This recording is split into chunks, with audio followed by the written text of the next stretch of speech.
Inner city thread? I'll start. Be me, 16-year-old high schooler in Tempe, Arizona. Would take the bus to school every day but had to walk through this alley which had a few bits of shrubbery along the path to get to the bus stop. Whenever winter came, the morning would be dark as fuck and the alley would barely be visible with a few of those light posts that emitted an orange light. Woke up one morning a little earlier than usual and headed off to school. Walking towards the alley but suddenly stopped at the entrance.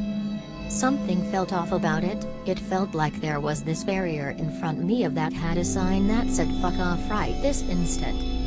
Contemplated whether to walk through the alley or go back home. The thought me of telling my parents that I was too much of a pussy to walk through a dimly lit alley at 5:45 in the morning was enough to get my head out of my ass and just focus on getting to school.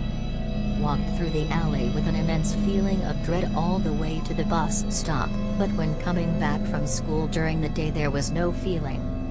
This was like this every morning until I got used to it.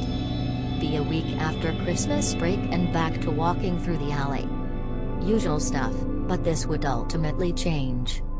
Walk into the alley, and about a quarter through I heard some of the shrubbery nearby rustling behind me. Look to see if someone is there either walking their dog or taking a piss on the shrubbery. No one is there, and there is no dog. Suddenly the feeling of dread intensifies and I'm petrified. In my mind I'm thinking fuck why won't you move you fucking moron. The rustling of the shrubbery intensifies and stops. And then I heard the sound of someone walking on the gravel of the alley. The sound of its pace was odd. It would sound like a big person walking on gravel for 1 second, and then switch to it shuffling on the gravel if that even makes sense.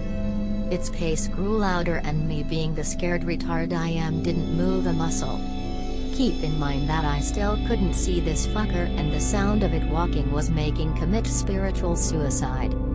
The sound of it walking stops. It fucking stops.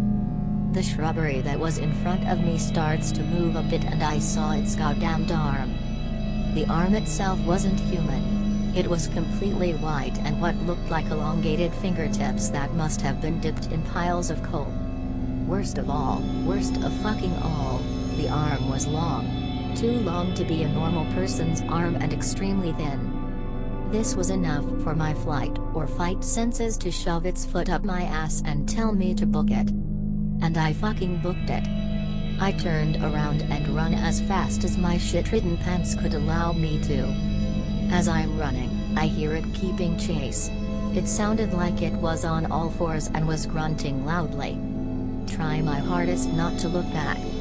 Almost get there to the bus stop and don't even dare to stop until I do, or at least come up with something to get this son of a bitch to not make me be its breakfast. I get to the bus stop and cry like a baby. I look back and realize it hasn't followed me. Turn to look at the alley and I see it. It is tall, it is very tall. Like about 7 or 8 feet tall and skinny. Its head was turned back towards me, but I could clearly see the outline of this thing. It was white all over and its head was bulbous, almost how an alien looks like. To this day I don't know what it is or don't ever want to know. I thought it could be a skinwalker, but I don't think skinwalkers look like that. Haven't visited the alley ever since. I have another experience that's totally unrelated but happened in the same alley a few blocks from my house if you guys want to know about it.